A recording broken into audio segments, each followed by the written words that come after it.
Selamat pagi Pak Erik, selamat pagi teman-teman, kakak-kakak dan adik-adik. Pada hari ini kita akan renungan, dan sebelum memulai renungannya, marilah kita bersatu di dalam doa. Kita berdoa. Tuhan Yesus yang berada di dalam kerajaan sorga, terima kasih Tuhan atas berkat-Mu pada pagi hari ini sehingga kami bisa bangun dan bisa menjalankan aktivitas kami Tuhan. Bapa, sebentar lagi kami akan membaca sedikit daripada firman-Mu Tuhan. Kami berdoa agar mampu menyelami firman-Mu dengan isi hati dan kehendak-Mu lewat firman ini Tuhan. Bukalah mata pengertian kami dan persiapkan hati kami dengan kuasa Roh-Mu, agar kami dapat menerima dengan penuh sukacita. Biarlah kami semakin memuliakan nama-Mu Tuhan. Dalam nama Tuhan Yesus, haleluya, amin. Tema renungan pada pagi hari ini adalah bersahabat selamanya, yang diambil dari ayat Kejadian 5 ayat 21 sampai 24. Kita baca secara bersama-sama. Setelah Henokh hidup 65 tahun, ia memperanakan Metusalah.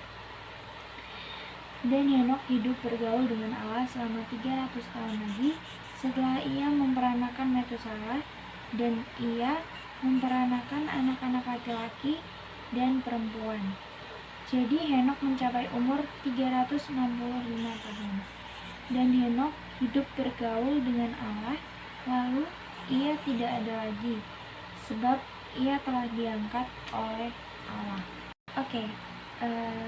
Yang dapat kita ambil dari ayat tadi, Kejadian 5 ayat 21 sampai 24 adalah, tetapi yang perlu digarisbawahi itu di ayat 24, yaitu dan Henokh hidup bergaul dengan Allah, lalu ia tidak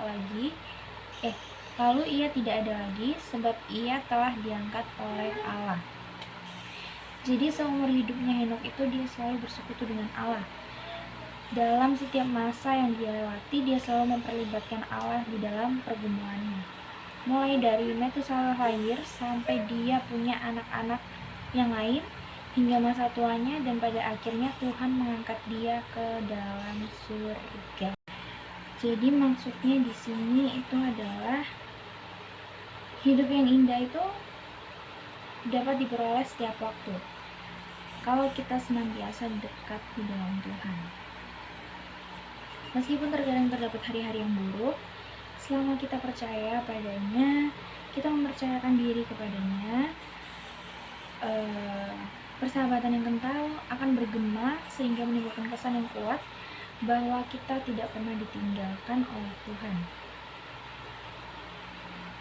Dan kita akan percaya diri untuk melangkah di dalam nama-Nya. Jadi di sini tuh maksudnya kita harus tetap memperlibatkan Tuhan di dalam masalah apapun.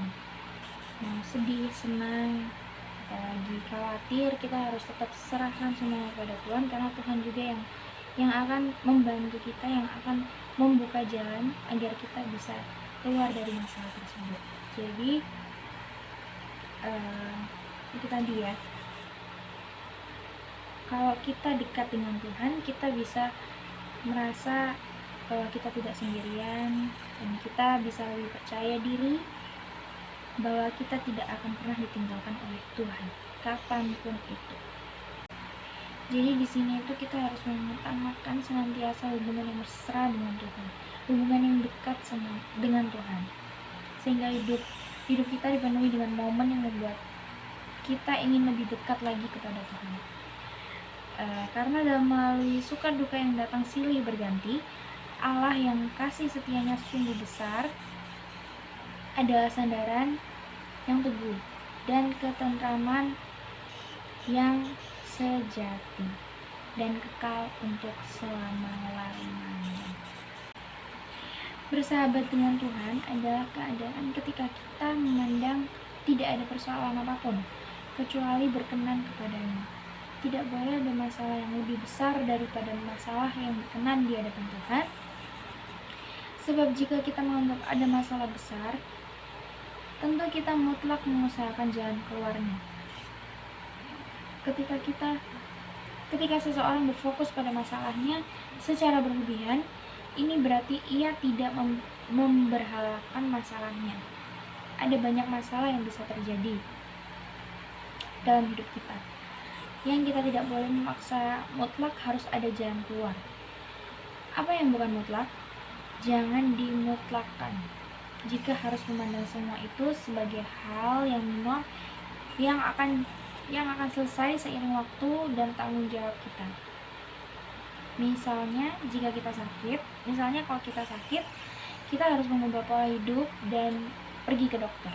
Tetapi kalaupun Tuhan tidak menyembuhkan, ini bukan masalah. Segagal apapun hidup kita tidak menjadi masalah asalkan kita menjadi kekasih Tuhan. Sebaliknya, sehebat apapun tidak ada artinya kalau pada akhirnya Tuhan berkata, aku tidak mengenalmu. Jadi kita harus ingat bahwa kegagalan yang sesungguhnya adalah ketika kita ditolak sebagai sahabat daripada Tuhan. Tidak ada kegagalan yang besar dan fatal. Usahakanlah diri kita untuk menjadi sahabat Tuhan sejenak, bukan menunggu situasi yang susah, khawatir, senang, sedih, krisis, dan tidak ada harapan lagi, tetapi ikutlah Dia dan usahakan diri kita untuk menjadi sahabat Tuhan mulai dari sekarang. Amin. Mari kita berdoa. Tuhan Yesus, terima kasih kami telah mendengarkan sedikit dari firman-Mu Tuhan. Kami telah menyelesaikan renungan pada pagi hari ini Tuhan. Berkati kami, semoga kami bisa mencontoh seorang Henok yang memperlibatkan Tuhan di dalam segala pergumulan dan segala masalahnya itu Tuhan. Berkati sedikit dari firman-Mu ini Tuhan agar bisa bermanfaat bagi kami dan kami akan lakukan di kehidupan kami sehari-hari Tuhan. Terima kasih Tuhan, sebentar lagi kami akan melaksanakan